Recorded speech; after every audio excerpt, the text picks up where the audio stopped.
everywhere. My Michigan TV.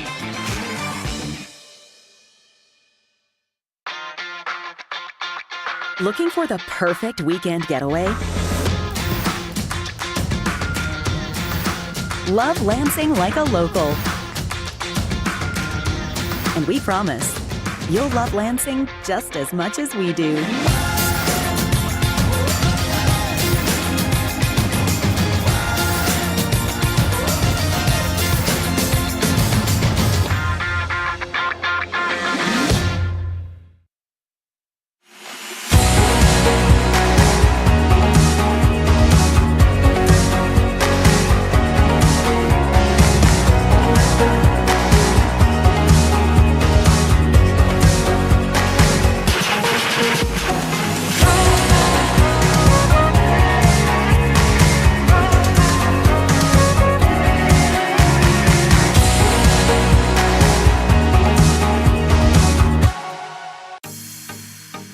You're watching My Michigan TV.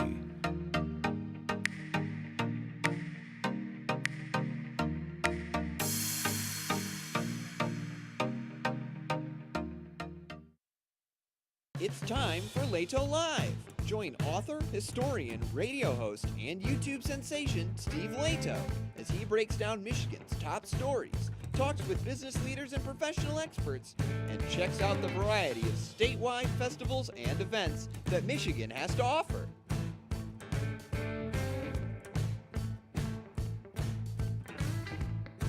You're watching Lehto Live on My Michigan TV. And welcome to a Thursday on My Michigan Television. I am Steve Lehto. It's a beautiful day outside right now, a little on the nippy side, but tomorrow we might have a storm. I don't know. It's 35 degrees right now. They tell me a high of 42 is what we're expecting. 42, of course, is the answer to life, the universe, and everything. It's just a matter of what the question was. But they tell me that tomorrow it might snow, and by snow, quite a bit. A weather advisory is in effect for later tonight into tomorrow for southeast Michigan. 3 to 6 inches of snow expected. Remember last weekend we had snow and it was all gone by Monday for the most part. I think we got another one of those coming. So we'll see. We'll see. Jennifer Chambers wrote this for the news.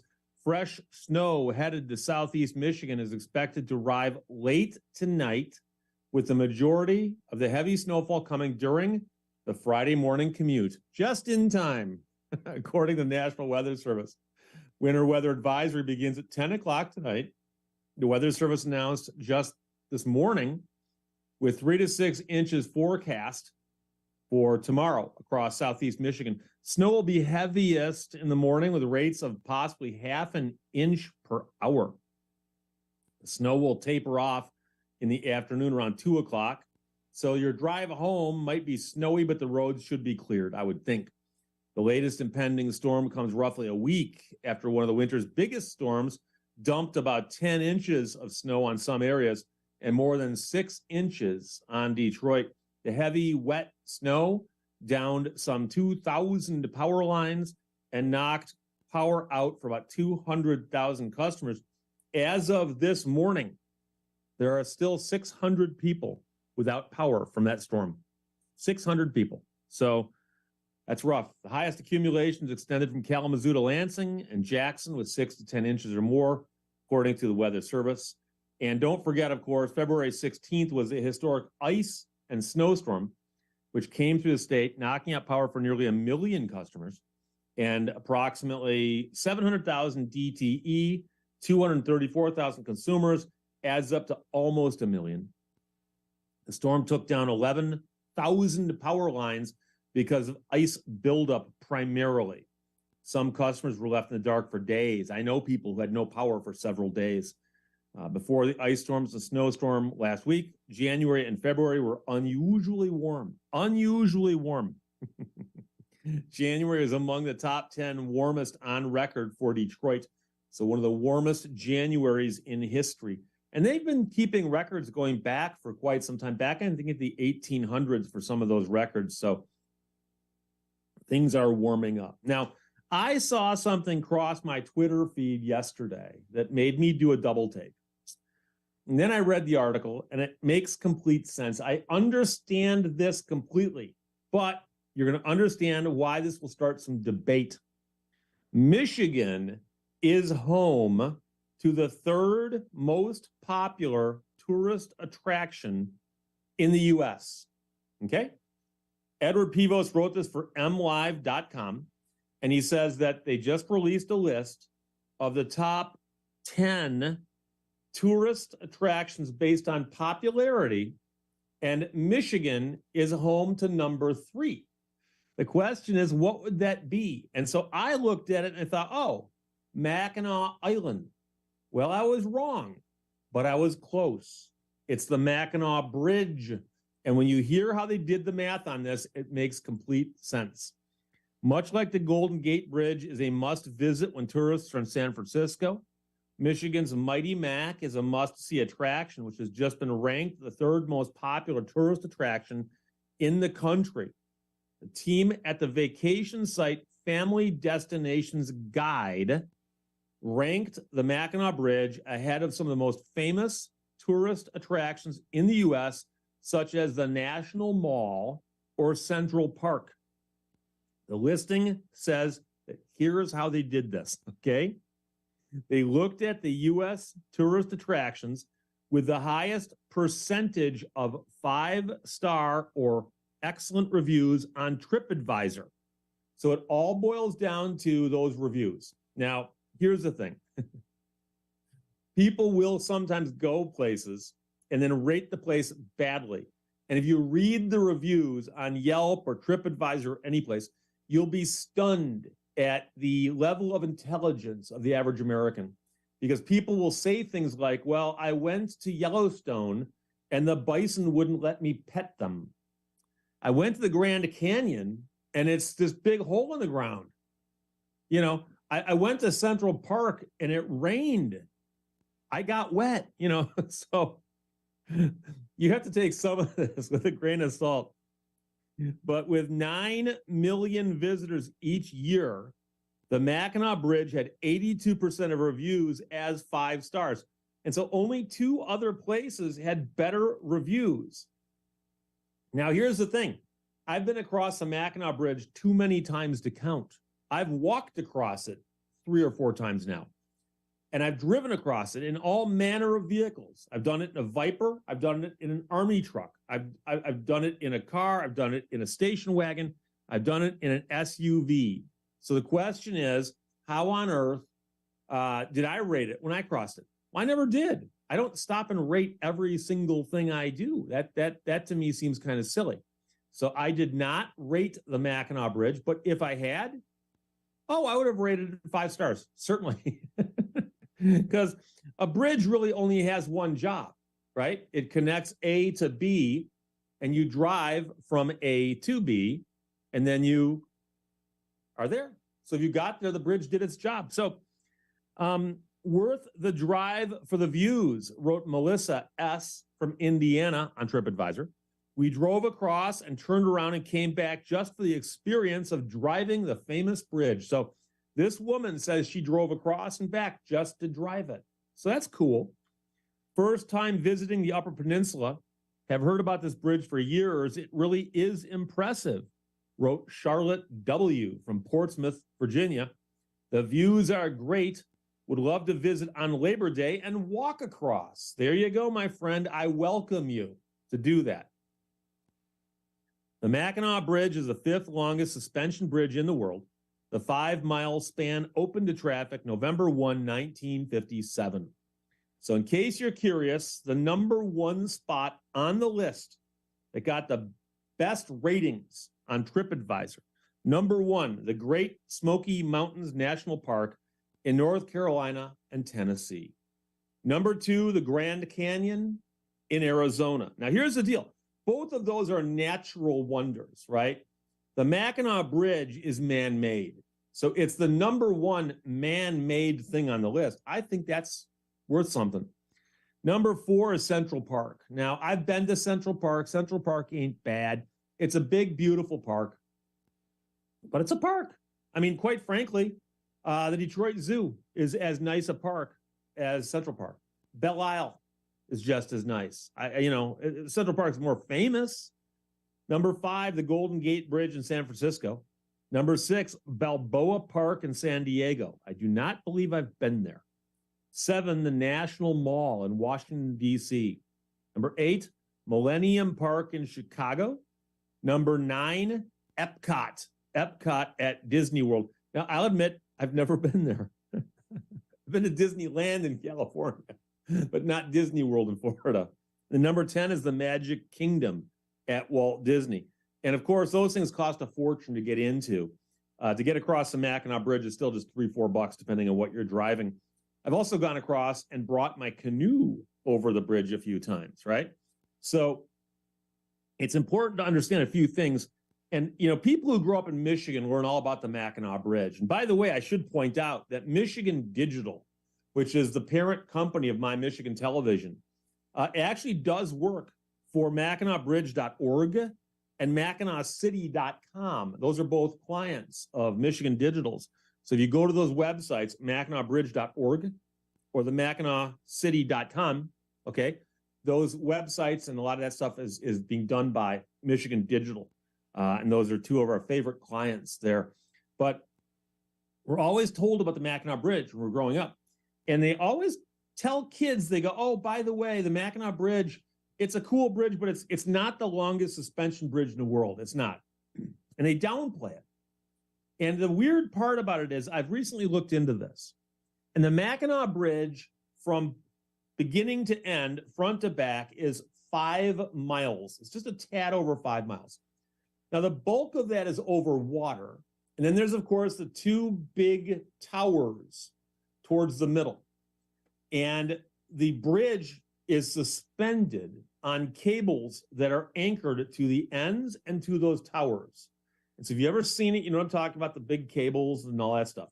And then there's the deck, the roadway itself, and that's suspended from that. That's why they call it a suspension bridge. When they measure suspension bridges and talk about which ones are the longest, they're talking about simply the span between the 2 towers.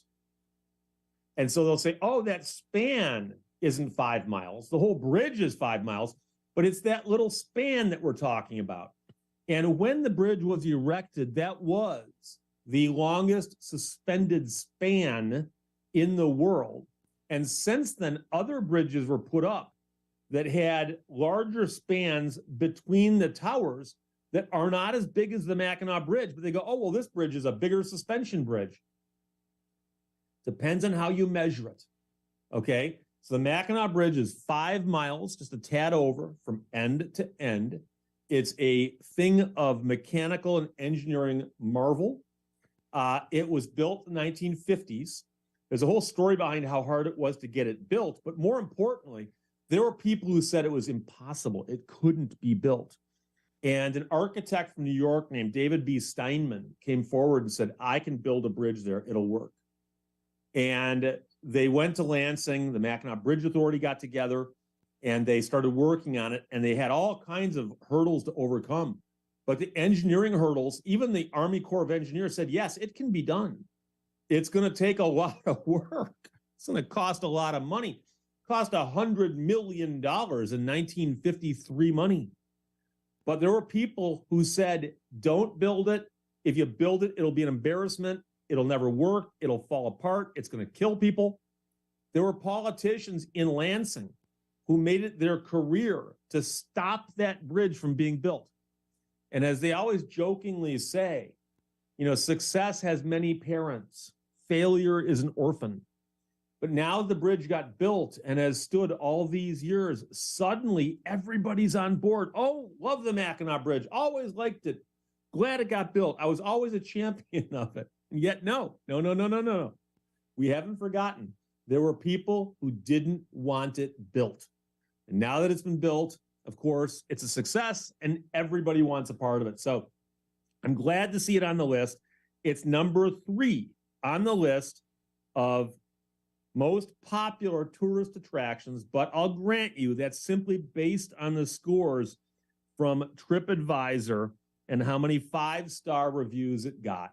So next time you cross the Mackinac Bridge, and I'll do the same, go to TripAdvisor and rate it. So we want to make sure it stays on that list. We'll be back in just a second talking about a tragic fire on an island in Michigan right after this on My Michigan Television.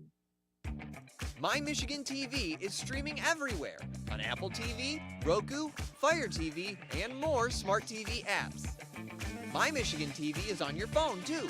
Take us with you wherever you go. Just search for My Michigan TV on your favorite app store or visit mymitv.com. All Michigan, streaming everywhere. My Michigan TV.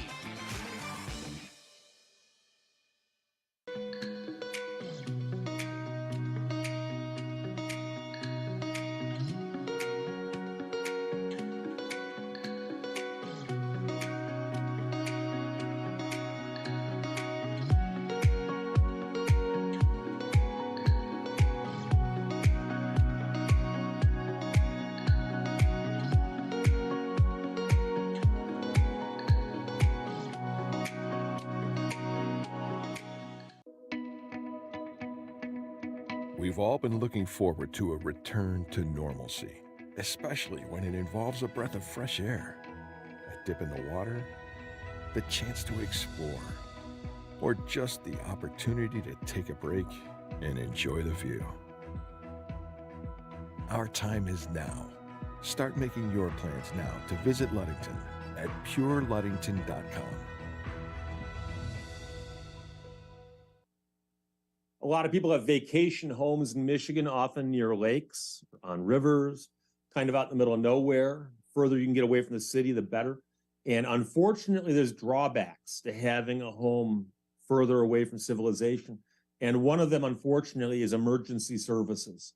And so from the Detroit News, they've announced a probe has begun into the fire at the old club on Harson's Island that destroyed several homes. Several homes and a club got destroyed by fire. And this is a tragedy. Mark Hicks and Kayla Rubel wrote it. Authorities are investigating what sparked a blaze yesterday on Harson's Island on Lake St. Clair that destroyed at least 6 homes at the historic resort and yacht club, Old Club. 6 homes on the 9900 block of South Channel Drive were ruined, while 2 other homes had extensive damage. So that's a lot of buildings. The homes are primarily vacation residences used in the summer. No one was residing there, the Old Club general manager said Wednesday. So hopefully it's been limited to just property damage. But of course, that's still quite bad. Now, again, there's no injuries, no loss of life. That's a bonus, but still it's a tragedy. No injuries were reported, no estimate of damages yet determined, according to authorities. The cause has not yet been determined, says Clay Township Fire Chief George Rose, whose crews responded along with other agencies. He says, we'll be checking that tomorrow. Hours after the blaze broke out, a police presence remained at the dark, wind-swept scene, keeping visitors away. Officers remained there overnight. Old Club officials said in a statement they were devastated to see the most iconic and historic gems of Harson's Island succumb to destruction by fire. That includes the candy-colored boardwalk cottages that have stretched to the tip of the island for decades. There were thankfully no injuries other than to our hearts. Calls about the fire came into 911 just before 1 o'clock Wednesday, according to St. Clair County's Emergency Management Division. The fire broke out on the eastern shore of the island in a remote area where people access their homes by boat. It's really a tough spot where the homes are at, said Mark White, St. Clair County's Emergency Management Deputy Director. He said several fireboats were dispatched to the waterfront to help get the fire under control. On the island, fire trucks staged their response from a parking lot several blocks away from where the homes were located. In addition to Clay Township, fire departments from Ira, Elginak, Marine City, and St. Clair responded to the scene. Departments from Chesterfield and New Baltimore in neighboring Macomb County also pitched in. And that's one of those things that you'll often see where the fire department shows up and they realize that it's not within their abilities to handle this on their own. They put out the call, and other departments answer the call. It's wiped out the southern half of our county for fire resources, White said. Fire was brought under control Wednesday afternoon and was extinguished by 6 p.m. So we're talking about 5 hours, maybe, that this was going. The history of the old club dates back 150 years to 1872, when a group of sportsmen met at a downtown Detroit bookstore to organize the St. Clair Fishing and Shooting Club of Detroit. That year, for a cost of about $1,500, the founders constructed 26 boathouses and a clubhouse, all on stilts. For 68 years, the old club was only accessible by ferry. Conveniently for Detroit sportsmen, ferry service to the club from the foot of Woodward Avenue took just an hour on a steamer that ran a Detroit to Port Huron route, which began in 1890 and included a stop at the old club. A bridge to Harson's Island, built in 1940, made the old club accessible by land as well as water. So 1940, if you had a car, you could drive up and cross the bridge. But think back to the days when there was steamer service from Detroit to Port Huron. And along the way, you could stop at Harson's Island. Those days, unfortunately, are behind us, but they do sound glorious. In April of 1926, the original clubhouse was destroyed by fire. Present-day clubhouse was constructed that year to take its place. We are, hang on a second. I lost a page. There we go. On Wednesday, club officials said its board of directors would bring in a team of environmental specialists to advise on cleanup and any environmental effects. We're also engaging engineering expertise to begin rehabilitation of the site. 6 housing structures of historic significance that have long been family cottages were lost today, but we intend to restore the property back to its historic charm. That's a statement regarding the old club. The old club celebrated its 150-year anniversary last season, and this unfortunate setback, while heartbreaking, will not deter us from continuing a century and a half of tradition. So they're going to rebuild it, and it reminds me of the Oakland Hills Country Club in Bloomfield, which burned a while back, and how they set out to rebuild that, despite the fact that it was a complete loss. Harson's Island has about 1,000 residents, give or take, located about 54 miles northeast of Detroit, can only be accessed by boat and the Champion Auto Ferry. The collapse of the ferry's dock a couple years ago idled the ferry for a few days, prompting discussions of building a bridge, which has not materialized. So apparently there was a bridge, but there isn't anymore. Now you can get there by boat or the ferry. But if the ferry goes down, you've got problems. And of course, this is all in Lake St. Clair. And a lot of people who are not as familiar with the Great Lakes look at the lake system and they go, okay, you got your Lake Superior, got your Lake Michigan, you got your Lake Huron. And as you're coming down to Lake Erie, there's a pretty big lake there. Lake St. Clair is a big old lake. Somehow it doesn't get Great Lake status. Lake Erie does, Lake Ontario does, not Lake St. Clair. I've always wondered, there are people out there who were upset by that and said, how come we don't get Great Lake status for a lake that's clearly part of this system? Is there some kind of, like, if it had only been a little bigger, maybe? I don't know. I can tell you right now, there's also controversy about the fact that people who study lakes, and I forgot what that's called. I think river study is limnology, but I forgot what they call people who study lakes.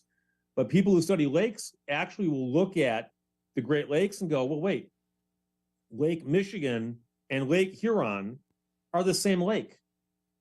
They're connected at the top by the Straits of Mackinac, which are 5 miles across. That's not a river. That would indicate that that's one big lake that goes around Lower Michigan. And I know people I've mentioned this to get very upset. And you go, no, Steve, those are 2 different lakes, 2 different lakes. And I go, but seriously, you think that the one lake ends at a 5-mile wide stretch and the other lake begins after that stretch. I mean, there are lakes that aren't 5 miles across. And so, you know what happened as people explored the area? Many people at first didn't realize that Lake Michigan and Lake Huron were attached at the top. There was a lot of confusion in the early days of exploration. And I read something very recently about one of the explorers in the area in the 1600s who passed through the Straits of Mackinac, got over to what is currently Green Bay, and turned around and came back, and he told his bosses, I almost made it to the Pacific Ocean. I just needed one more week. And he thought he could do it by canoe from Green Bay, which can't be done. No, it could if you reverse course, go back out to St. Lawrence Seaway, go around South America and come up that way. Yeah, you can do that. But that's more than a week in a canoe, okay?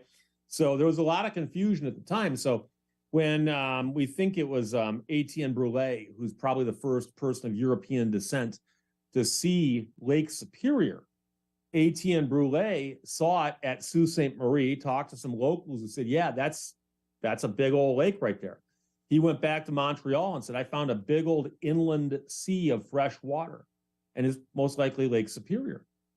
And people coming across from the east would often bump into Lake Huron or Lake Erie. They go, okay, these obviously are two different places because there's Lake Erie and Lake Huron. There's a river between them, Detroit River. And then people who continued west would hit Lake Michigan and go, oh, there's another Great Lake over here. And didn't realize that up at the top, Lake Michigan and Lake Huron do this. And yeah, there's a smaller stretch there, but it's only 5 miles across. But you don't believe me. Look up the entry on Wikipedia about the Great Lakes, and you'll see how people who study lakes would say, under modern terminology and definitions, Lake Michigan and Lake Huron would be considered the same lake. It's hard to fight 500 years of map making. So there you go. Now, I mentioned not so long ago that we had an election recently. You might recall. And in the most recent election, it turns out that the Democrats took control of both houses in Lansing. And so it's the first time that they had both houses and the governorship in, I think, 40 years. And so they've set out to do a bunch of things that they are going to do to change the laws in Michigan. And one of the things they said almost immediately they wanted to fix was the right to work situation. Michigan is the home of the United Auto Workers, for instance. And there are a lot of big unions that have a presence in Michigan.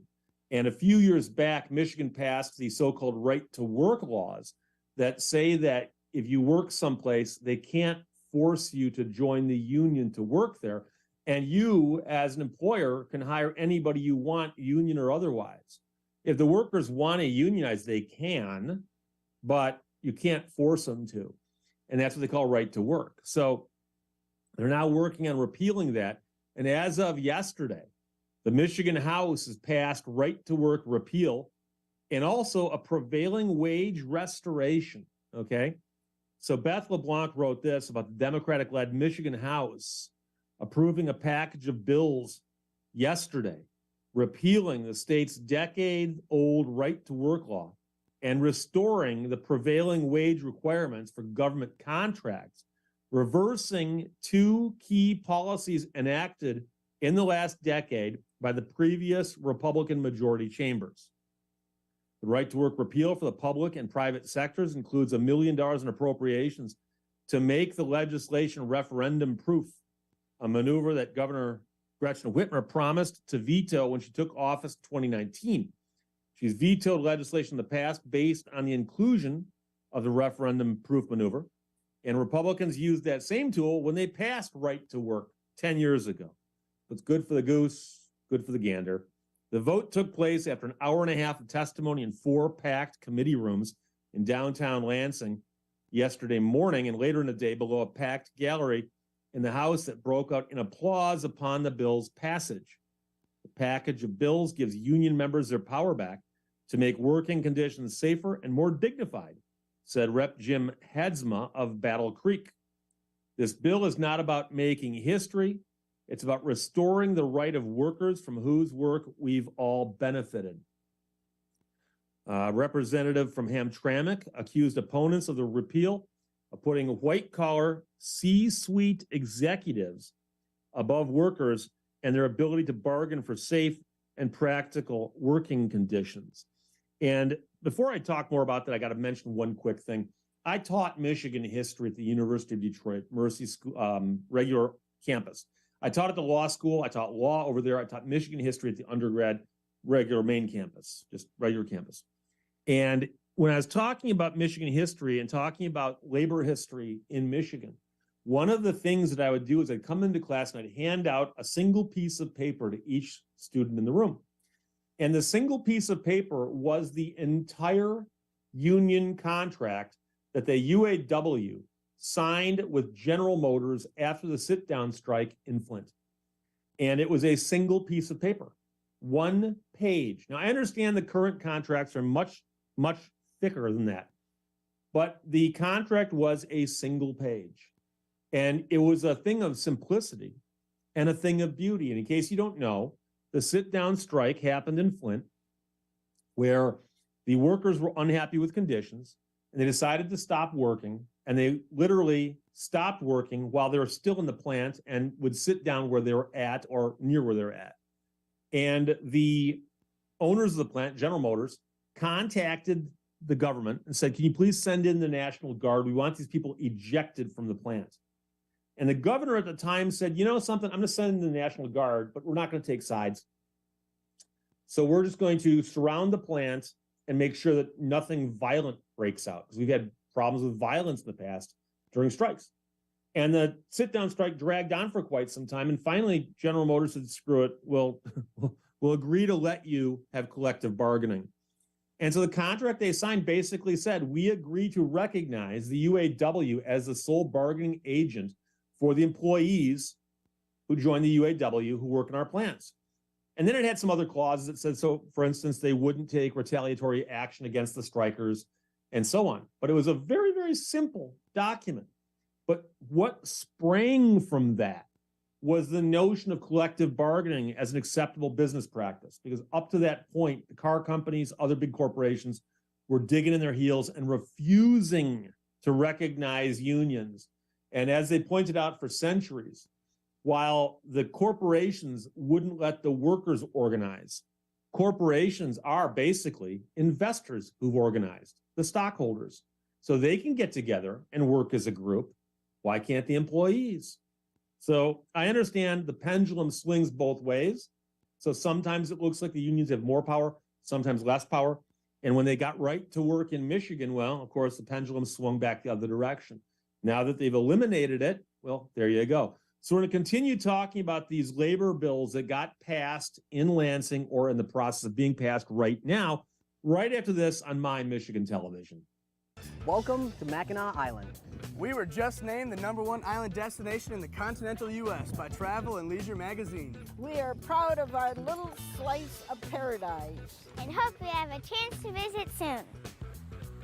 So hop on in and treat yourself It's a fascinating history. Delicious island traditions. And an unforgettable nightlife. We look forward to seeing you soon on Mackinac Island.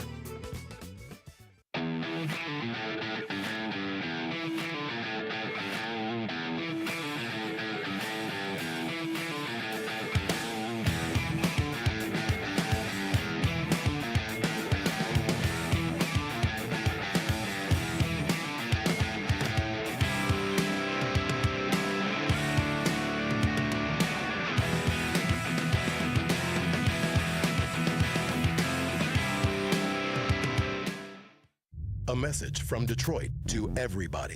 The adventurers, the explorers, the nomads, and the foodies, the art enthusiasts, and the music lovers. When you're ready to come, Detroit is ready to go. From shopping and museums to restaurants, parks, and more, Motown has way too much to do in just a single day. When the time is right, all this is waiting for you in Detroit. Begin planning your next trip at visitdetroit.com. Don't miss out! Download the My Michigan TV mobile app to stay up to date with all of our programming.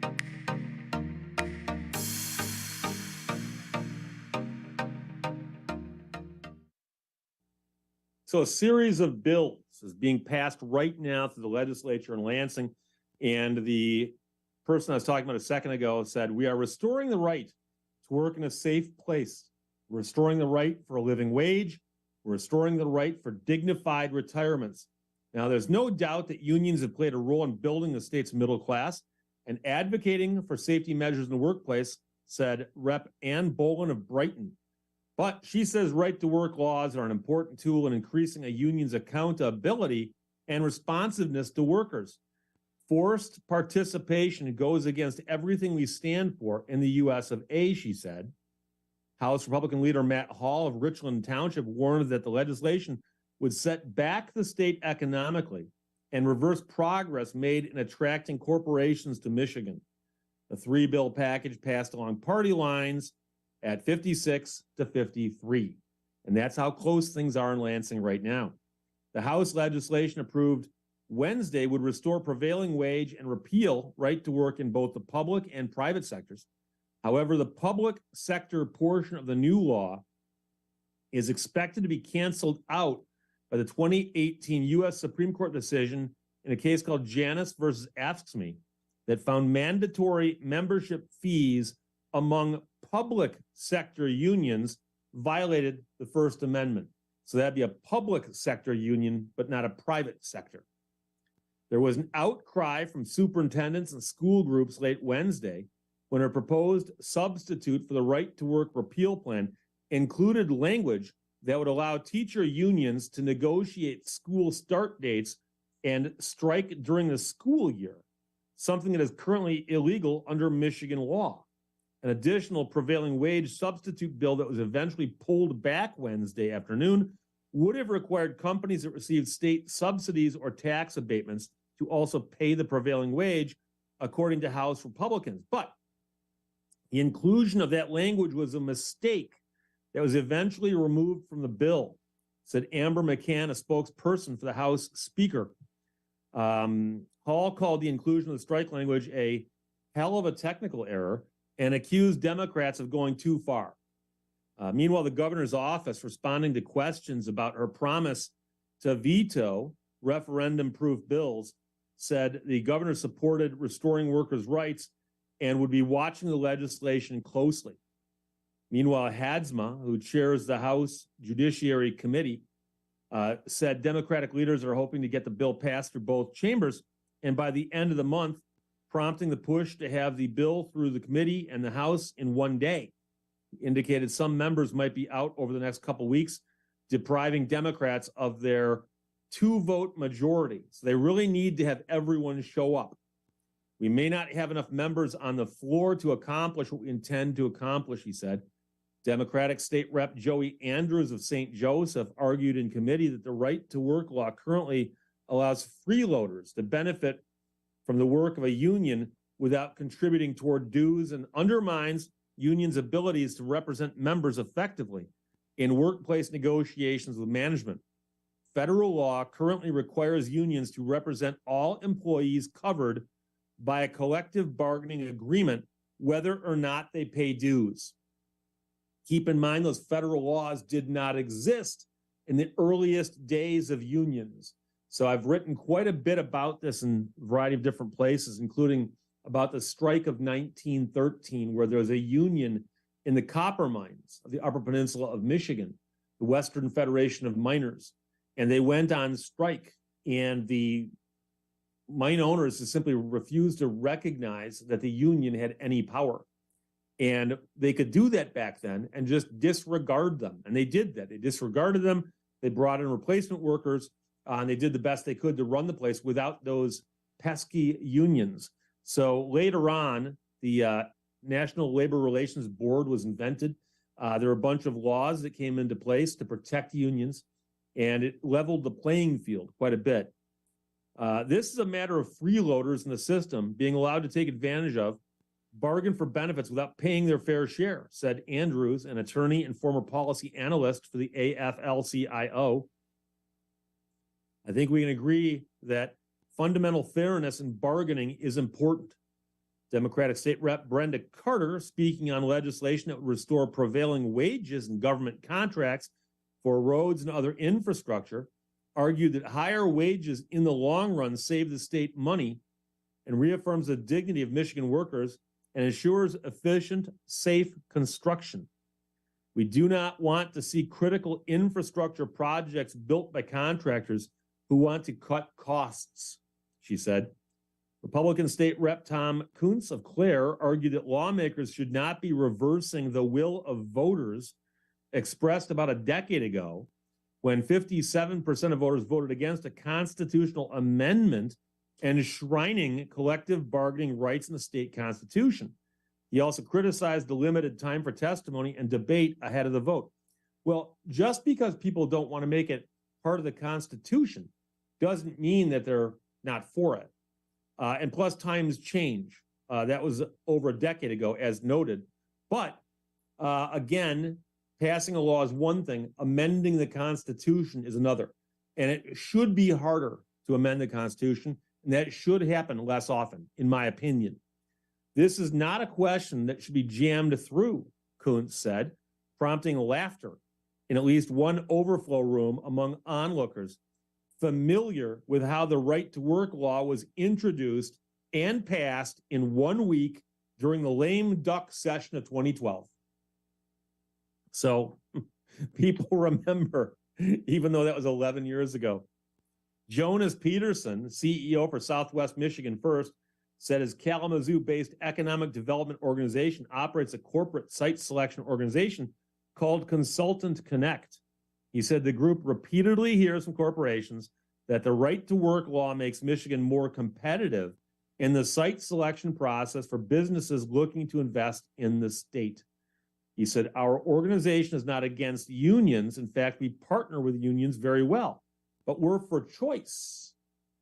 Jeanette Bradshaw, who spoke on behalf of the International Brotherhood of Electrical Workers, or IBEW, the Michigan State Conference, argued in favor of restoring prevailing wage, noting union pay would help retain skilled workers. As we move more people into the building and construction industry, shouldn't we pay those workers for the training and expertise they have, regardless of whether or not they're represented by a union? Jonathan Bird, president of the South Central Michigan AFL-CIO, noted there weren't the same thousands of people protesting repeal Wednesday of the right to work law as there were when it passed in December 2012, when the Republicans controlled the legislature, and he called right to work un-American. We don't want the government telling two private parties what they can agree to in negotiations, and that's what right to work does. The debate over right to work is about workers' choice, income, and labor force growth, and offering a competitive business environment in Michigan, said Steve DeLee, Labor Policy Director for the Mackinac Center for Public Policy. Currently, workers have a choice over paying union dues, but that would be taken away under the proposed legislation. So the way the law has been for the last 10 years, you can go work someplace where there's a union workforce, and you can get paid what all your fellow union members are getting paid, but you can just choose not to pay dues. So you can say, well, I'm working here, I'm just not paying those union dues. They can choose to either join the union if they think it's doing a good job, if it reflects their values, or not to choose to join the union. They may choose not to join because of union political spending. They may choose not to join because they don't think the union does a good job. They may choose not to join for a wide variety of reasons, but we think they should have that choice. In December of 2012, then Republican Governor Snyder signed right to work legislation into law after the bill was moved swiftly through the Republican-controlled legislature without any normal committee hearings. So that's why they were laughing yesterday when the Republicans said, you guys are doing this too fast. Hate to get political here, but I'm pointing it out. The law, which currently bans mandated fees for collective bargaining units, was pushed as a way to increase worker freedom and make Michigan a more business-friendly state. Passage of the law back in 2012 came after a constitutional amendment seeking to protect the right to organize failed at the ballot box, and again, that was to amend the Constitution. The vote on right to work, which proceeded without any committee hearings, drew thousands of protesters to the Capitol. The Detroit News reported in December that the effect of the right to work law in Michigan is an issue of debate since wages have fluctuated with inflation and union membership nationally has decreased. Unionization rates in Michigan's private sector over the past decade dropped from 11% in 2012 to 9% in 2021, according to data from researchers at Georgia State University and Trinity University. When including public sector workplaces, Michigan's overall unionization rate dropped from 16% to 13% in the last 9 years.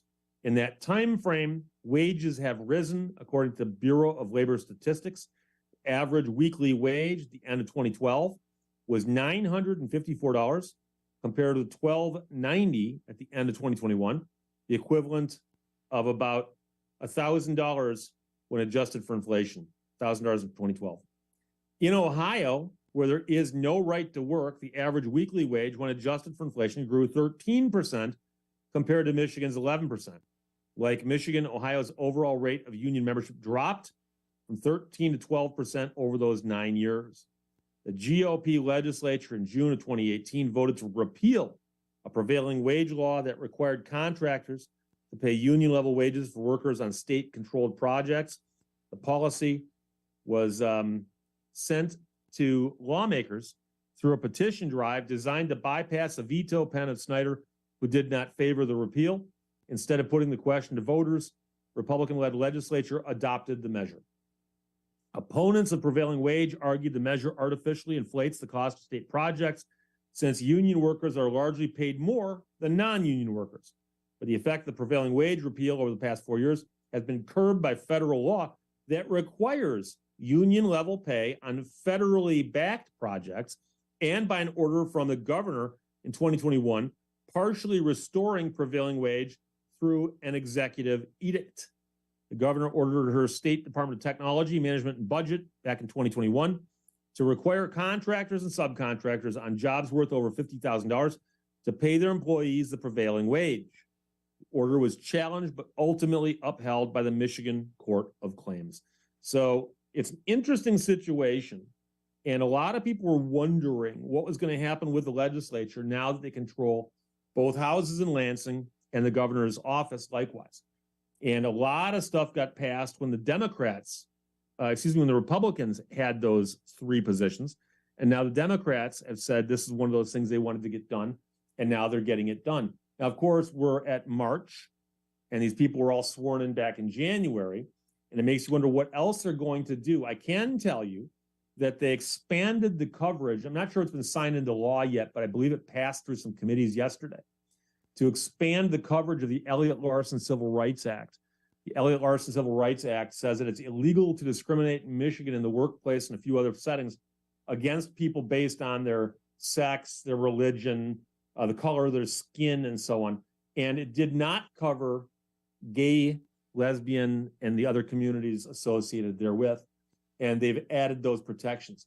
Most of the civil rights sorts of laws that are out there in other states and at the federal level already do have those protections. But the fact that Michigan did not is simply more a sign of the times when that law got passed, because the Elliott-Larsen Civil Rights Act was passed so long ago that I don't even think they considered that, or at least not that much, about adding that coverage in. There's a few other things I would like to see the legislature address. They could address fixing, the Consumer Protection Act, which was on the books for decades, and then got overruled by our Supreme Court because the Supreme Court said, well, this law got passed, but it doesn't really mean anything. And I'm not making that up. That's about how intelligent their reasoning was.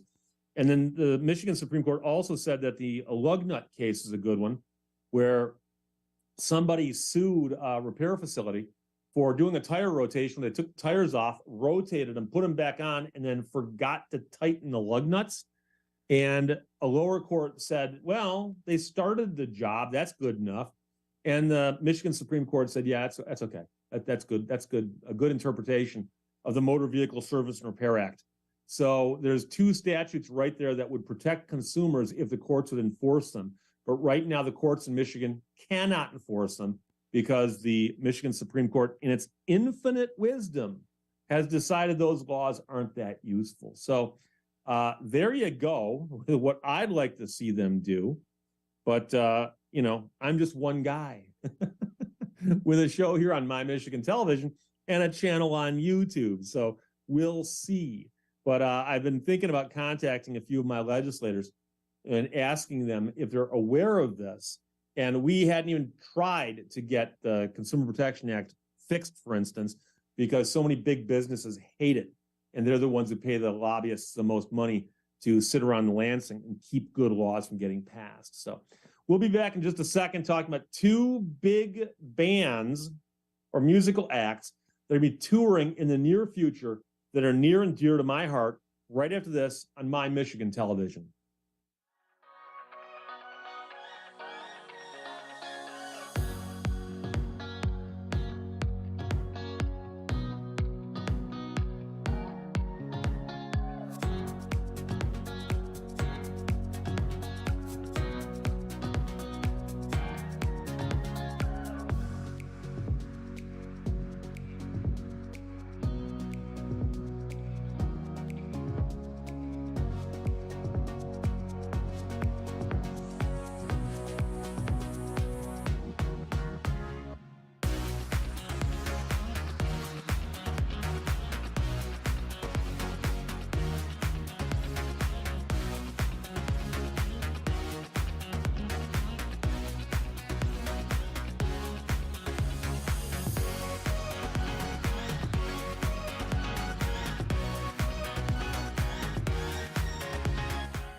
My Michigan TV is streaming everywhere on Apple TV, Roku, Fire TV, and more smart TV apps. My Michigan TV is on your phone too. Take us with you wherever you go. Just search for My Michigan TV on your favorite app store or visit mymitv.com. All Michigan, streaming everywhere. My Michigan TV. And just a quick program note, today's Thursday, so tonight at 7 o'clock is MichiganFun.com's host, Mike Sukent, and he'll be talking on here about My Michigan Fun, okay? And so he'll be talking tonight about the Leapin' Leprechaun 5K in Traverse City. He'll be talking about the 2023 Rib Fest in Bay City, which will be in July. And he'll be talking to members of the Froelich Musiker Blasorchester, which is a brass polka band, whose name I butchered, and for that I apologize. But he'll be talking about that and those guests tonight. That's Mike Sukent from myfun.com, MichiganFun.com, and he'll be talking about that tonight. So there you go. Now, a couple of years ago, I saw The Cure play at the Palace in Auburn Hills. The Cure, of course, is a British band who are famously known for having some, dark songs. The lead singer, of course, is Robert Smith, who's got one of the worst hairdos on the planet.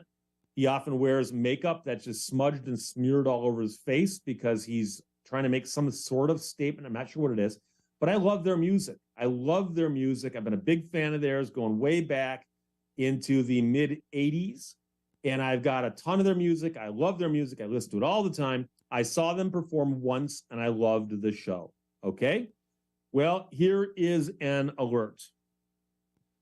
The Cure is going to play their first area concert in nearly 20 years. Adam Graham, Detroit News, writes that the summer tour will mark the band's first U.S. tour since 2019 when they're inducted into the Rock and Roll Hall of Fame. And he says you should dig out your best black T-shirt, cake on some makeup, and get ready to cry because The Cure will perform at Pine Knob Music Theater on June 13th. And they just announced that today. The summer show will be the Rock and Roll Hall of Famers' first Metro Detroit concert in almost 2 decades since the band headlined at DTE Energy Music Theater in 2004. Okay, that's a while ago. Tickets for the show go on sale Wednesday through Ticketmaster's verified fan program, whatever that might be. Concert is part of the band's Songs of the Lost World Tour. The Cure's first extensive North American tour since 2016. The 30-date trek kicks off May 10th in New Orleans and wraps up July 1st in Miami, with full tour dates, places you can find on the internet, and so on. The band opening for them will be the Twilight Sad, who are from Scotland, apparently. And I suspect it's not music like the Bay City Rollers, who are also from Scotland. The band's last American tour dates were a pair of festivals in 2019. The group toured Europe in 2022. The joyously gloomy rock act, led by lead singer Robert Smith, is currently working on its long-promised 14th studio album, its first set of new songs since 2008. Meanwhile, a remastered version of the group's 1993 live album, Show, is slated for release on picture disc vinyl on April 22nd as part of this year's Record Store Day. And in case you're curious, that Show performance was recorded at the Palace of Auburn Hills over 2 days. One of those 2 days was the show that I was at. So you won't hear me on the disc, but I'm there. And I have a copy of that. And I kind of listen to it and go, yeah, I was there. Kind of like when I watch reruns of the 1984 World Series Game 5, and I say, yeah, I'm back there in the bleachers somewhere. But I love The Cure. And it's always an interesting thing with them because half their music is this gloom rock, this goth, dark, dirgy music that songs are 8 minutes long. And the way the guy sings, sometimes you can't tell what he's saying. And it's just a whole genre onto itself. But then they've got these peppy, up-tempo songs like Just Like Heaven or Friday I'm in Love. And they'll play those too. And there's something fun about watching Robert Smith, this guy with his hair. It's kind of like Bozo's, except it's not red, okay? And he's got this makeup just smeared all over his face, and he's clearly making the statement, I don't care what I look like. I'm a musician. Singing a song like Just Like Heaven. And you go, that's just amazing. And they do put on a great show. They've got a huge catalog of music to choose from. They will play the songs I want them to play. So I'll be happy. So I'm going to do what I can to get myself to that show. But just a couple days earlier, they announced that Peter Gabriel is going to tour North America also. Now, they've not announced a date for Detroit, but they have announced dates like in Chicago. But if you look at the dates, it's like here, and then a week later here, and a week later here. Clearly, they're going to be slotting in performances between these dates. They have to. They have to. So I'm hoping that Peter Gabriel plays Detroit also. And of course, Peter Gabriel had a huge resurgence in the 80s and 90s, but his earlier stuff, in fact, his first several albums, which were all entitled Peter Gabriel, are spectacular. And he is a brilliant musician, but an even just as brilliant stage presence. He will sing and perform, and he's just as fun to watch as he is to listen to, and you love the music. And I saw them perform at the Palace also, Peter Gabriel and his band. Just astounding show. And so I will do what I can to see Peter Gabriel when he tours North America. And if you, nowadays everyone knows this, go to YouTube and type in Peter Gabriel live and try to find Salisbury Hill, for instance. He's got a great video sliced together, a bunch of live performances of that, or even an off track like Talk to Me from the tour that I saw him at, where he's in a phone booth on stage. Just trust me on this. Just look up Peter Gabriel live, Talk to Me, and watch the video. And you watch it going, this is just a spectacular song. And the way he's performing it is amazing. His touring band includes Tony Levin, the greatest living bass player alive.